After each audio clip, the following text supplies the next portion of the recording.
Mari kami persilakan, Pastor, kami beri waktu dan tempat. Baiklah, Bapak Ibu, saudara-saudari yang terkasih, mari kita berdoa dalam nama Bapa dan Putra dan Roh Kudus. Amin. Amin.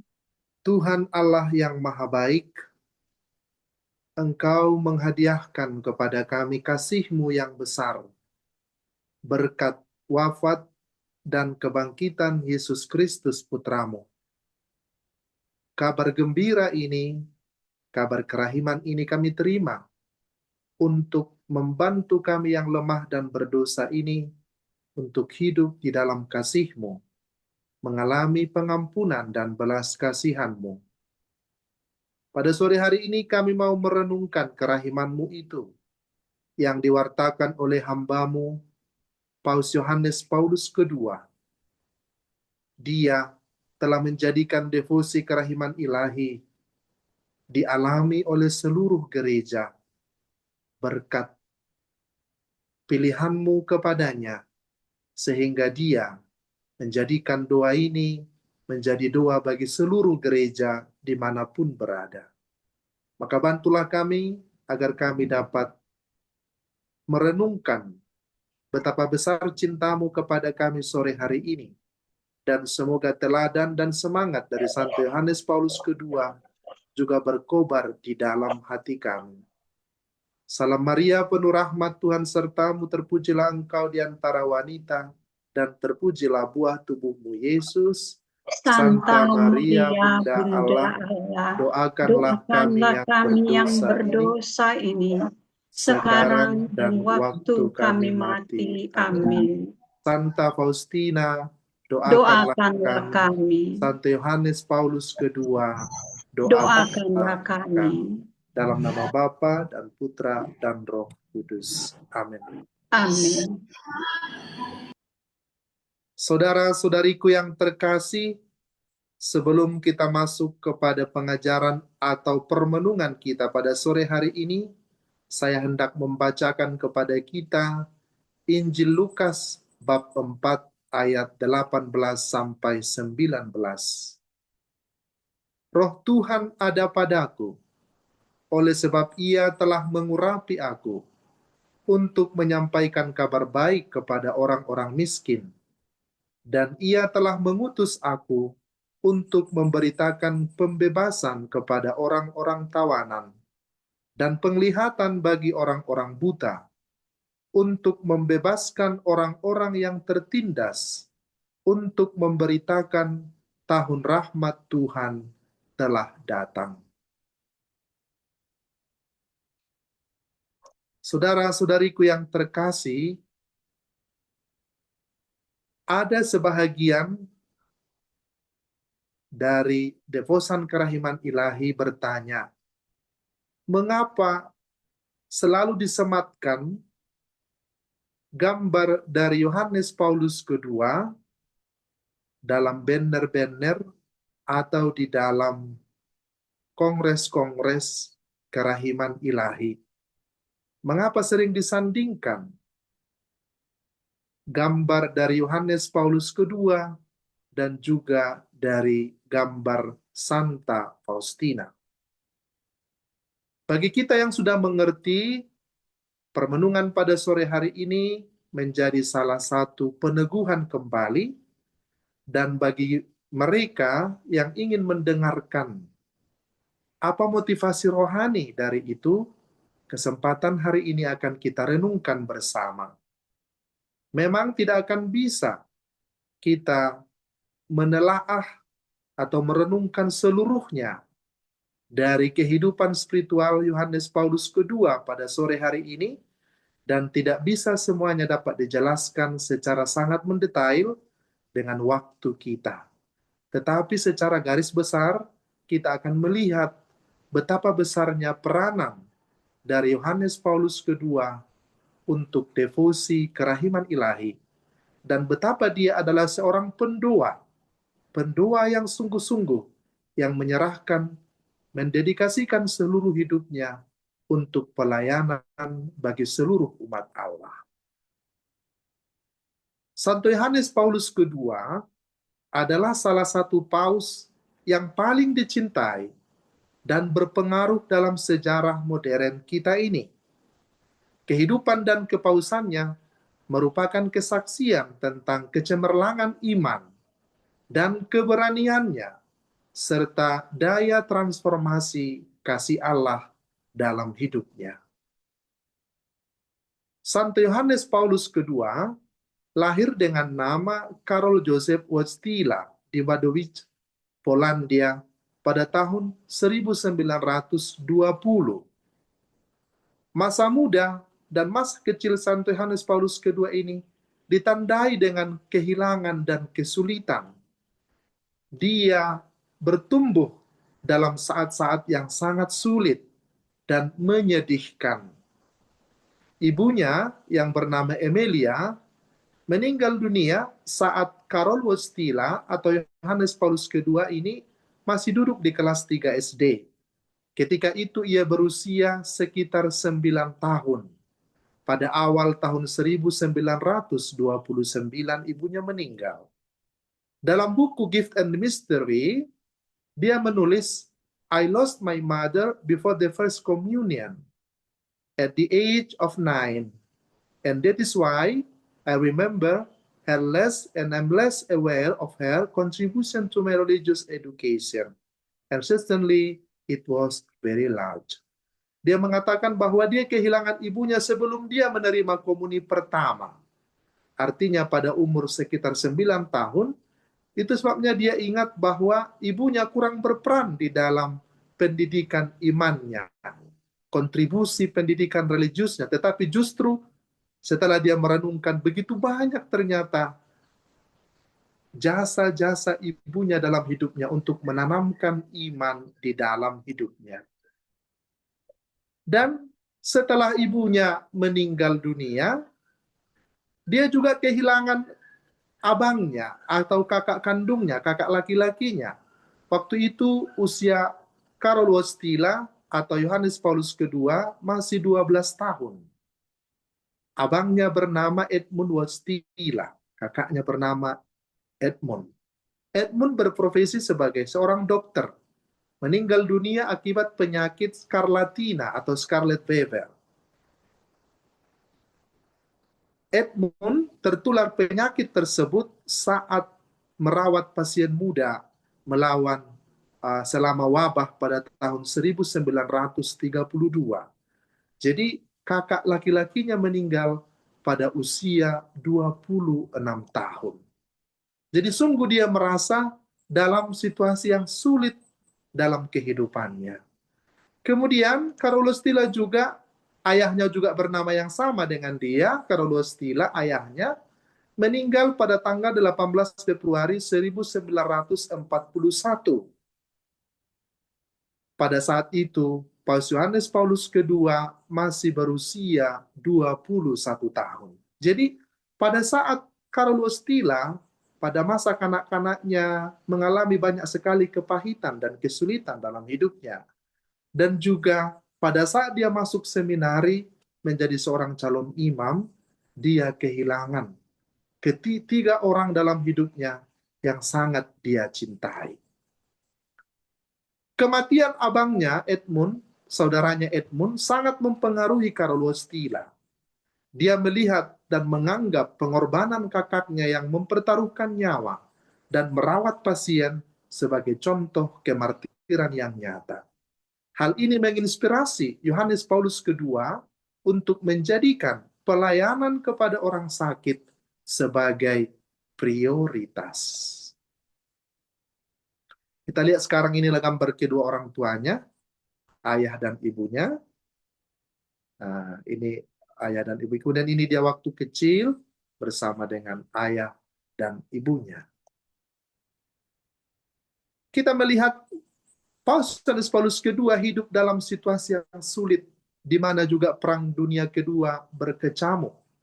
Dia menanggung kematian keluarganya dan kengerian Perang Dunia Kedua. Kehilangan seluruh anggota keluarga inti di usia muda adalah suatu pengalaman pahit yang membentuk kehidupan spiritualnya.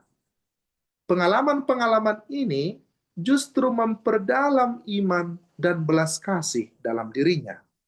Kita melihat seorang yang kuat, seorang yang beriman, ternyata ditempa bukan dalam pengalaman-pengalaman yang menyenangkan, bukan dalam pengalaman-pengalaman yang nikmat, tetapi justru dalam situasi sulit, kepribadian seseorang beriman itu dibentuk agar dia semakin mengalami belas kasih Tuhan di dalam hidupnya. Pertanyaan refleksi bagi kita ialah, apakah kita sebagai orang yang beriman menerima seluruh penderitaan kita sebagai cara Tuhan membentuk kita agar kita semakin mengalami belas kasih-Nya di dalam hidup kita, agar kita semakin bersandar kepada kekuatan Tuhan, bukan kepada kekuatan kita sendiri. Kita melihat bagaimana Santo Yohanes Paulus II ditempa dalam keheningan dan doa. Panggilannya menjadi seorang imam ditempa dalam keheningan dan doa. Tersembunyi dalam rezim Nazi, dalam rezim komunis yang berusaha menghancurkan gereja.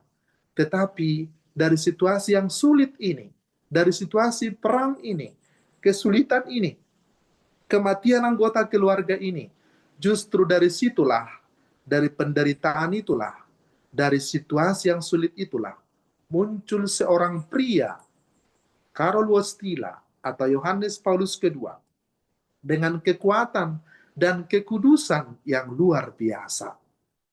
Lahir seorang pria, pemuda, pastor yang tangguh luar biasa. Mengapa demikian? Maka kita melihat spiritualitas Santo Yohanes Paulus II berakar kuat pada kerahiman ilahi. Dan setelah dia mengenal kerahiman ilahi ini, nanti dalam masa kepausannya, dia mengeluarkan ensiklik yang disebut dengan Dives in Misericordia. Dan juga berpuncak nanti, pengalaman kepausannya itu adalah juga mengkanonisasi Santa Faustina Kowalska sebagai Rasul Kerahiman Ilahi. Dan mulai dari saat itu, Paus Yohanes Paulus II menarik perhatian dunia pada kerahiman Allah yang tak terbatas. Dia mempromosikan, mewartakan bahwa kerahiman Allah itu dibutuhkan oleh semua manusia. Bagaimana Paus Yohanes Paulus II mengenal devosi kerahiman ilahi ini?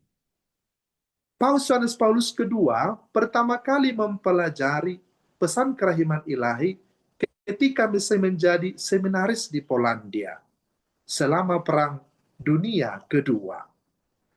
Ia diperkenalkan kepada wahyu Santa Faustina Kowalska ini oleh sesama seminaris yang bernama Andrew Descour, yang kemudian temannya ini juga menjadi seorang kardinal. Ia sangat dipengaruhi oleh tulisan-tulisan Santa Faustina dan pesan kerahiman ilahi sepanjang hidupnya. Jadi pengalaman-pengalaman yang sudah dialami oleh Santo Yohanes Paulus II ini, pengalaman kepahitan dalam keluarganya, kematian orang-orang yang dicintainya, kesendiriannya, kehidupannya yang serba sulit pada masa perang, pada masa Nazi, pada masa komunis, dan juga ditinggalkan oleh orang-orang yang dicintainya ini, membuat dia sungguh-sungguh hanya bersandar kepada belas kasih Allah, kepada kerahiman ilahi. Oleh sebab itu, tulisan-tulisan Santa Faustina dan pesan-pesan kerahiman ilahi yang dicatat oleh Santa Faustina dalam buku hariannya amat mempengaruhi Yohanes Paulus II, mulai masa dia masih muda, mulai masa dia masih remaja. Dan Karol Wojtyla pada saat tertentu, karena pada masa kesulitan perang itu, pernah bekerja di sebuah pabrik di Cracovia selama pendudukan Nazi. Dan tidak jauh dari tempat itu, disitulah tempat Santa Faustina tinggal dan dimakamkan di biara itu.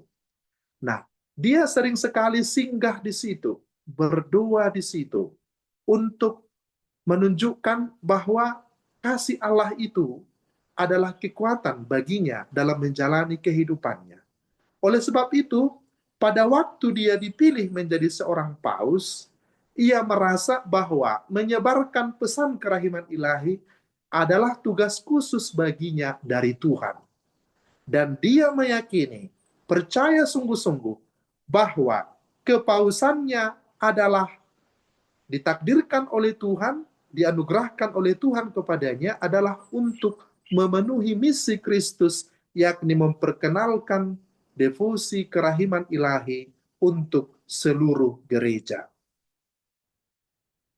Yang menarik lagi, dia pada tahun 2000 itu seperti saya katakan tadi, mengkanonisasi Santa Faustina dan akhirnya dia menetapkan Minggu Kerahiman Ilahi sebagai pesta bagi seluruh gereja.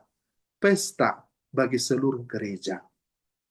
Dia mengkanonisasi Santa Faustina Kowalska.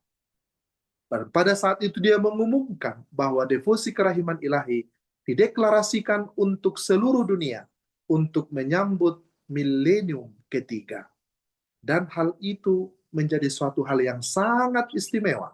Pada tahun 2000, Paus Yohanes Paulus II menyerahkan, mempersembahkan devosi kerahiman ilahi kepada seluruh dunia. Dan mulai dari saat itu, devosi kerahiman ilahi berkembang di mana-mana. Dan pada waktu kanonisasi Santa Faustina Kowalska, dan pada saat Yohanes Paulus II mengumumkan devosi kerahiman ilahi untuk seluruh gereja, dia berkata, pada hari itulah hari paling bahagia bagi dia. Hari yang paling membahagiakan bagi dia adalah pada waktu dia mengkanonisasi Santa Faustina dan pada waktu dia mendeklarasikan devosi kerahiman ilahi untuk seluruh dunia. Saudara-saudariku yang terkasih, yang juga menjadi sangat misteri iman bagi kita, Paus Yohanes Paulus II meninggal pada Sabtu malam, Sabtu sore, pada waktu Vigili Pesta Kerahiman Ilahi, pada malam minggu, pada tahun 2005, pada saat kita akan merayakan Pesta Kerahiman Ilahi. Ini adalah tanda penyelenggaraan ilahi bagi hidupnya, yang menegaskan bahwa pengabdian seumur hidupnya pada pesan-pesan kerahiman ilahi. Dia pernah berkata dalam salah satu khotbahnya, pesan kerahiman ilahi selalu dekat dan berharga bagiku, yang saya bawa ke tahta Santo Petrus, dan yang dalam arti tertentu membentuk citra kepausan ini. Jadi dia yakin sekali bahwa kerahiman ilahi membentuk citra kepausannya, belas kasih ilahi itu. Dan pada suatu waktu dia juga mengatakan begini, be apostles of divine mercy under the maternal and loving guidance of Mary. Dia mengatakan, jadilah rasul-rasul kerahiman ilahi di bawah bimbingan kasih dan keibuan Santa Perawan Maria. Dan itu berlaku untuk kita semua. Mari kita menjadi rasul-rasul kerahiman ilahi dalam bimbingan dan cinta kasih Santa Perawan Maria. Santo Yohanes Paulus II dikanonisasi pada tahun 2014 oleh Paus Fransiskus. Santo Yohanes Paulus II terus menginspirasi jutaan orang. Ajarannya tentang teologi, tentang evangelisasi baru, tentang panggilan universal menuju kekudusan telah membentuk generasi baru umat Katolik. Senyum, kekuatan, dan imannya yang tak tergoyahkan tetap menjadi cahaya penuntun bagi dunia yang mencari harapan. Dia berkata dan menegaskan bahwa dunia yang penuh dengan konflik, ketakutan, dan dosa, tidak ada jalan lain menuju kedamaian sejati selain kembali kepada belas kasih Allah.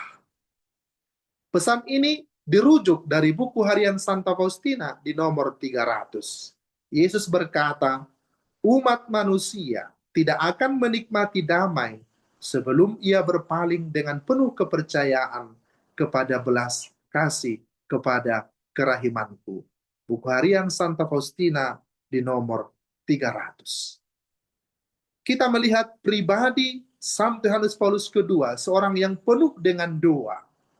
Dia berdoa rosario terus-menerus, mempromosikan kerahiman ilahi, belas kasih ilahi, memaafkan pembunuhnya. Jadi hidupnya sungguh-sungguh dipenuhi dengan kasih kerahiman ilahi itu. Dan dia berkata, tidak ada yang paling dibutuhkan oleh manusia selain kasih dan kerahiman Allah yang menuntun setiap orang, yang mengangkat seseorang di atas kelemahan-kelemahannya dan menghantar dia kepada kekudusan Allah. Jadi Santo Yohanes Paulus II mengajak kita semua untuk mencapai kekudusan dengan belas kasih Allah. Kita mengenal diri kita sebagai orang yang membutuhkan kasih Allah, seorang yang mengalami penderitaan, mengalami kesulitan, kesusahan di dalam hidup kita. Kita yang paling kita butuhkan adalah belas kasih Allah. Dan belas kasih, kerahiman Allah itulah yang akan menuntun kita kepada kekudusan Tuhan. Kepada kekudusan Tuhan. Saudara-saudariku yang terkasih, pesan terakhir dari Yohanes Paulus II yang boleh kita renungkan hari ini ialah apa yang dia katakan begini. Pesan kerahiman ilahi selalu dekat dan berharga bagiku.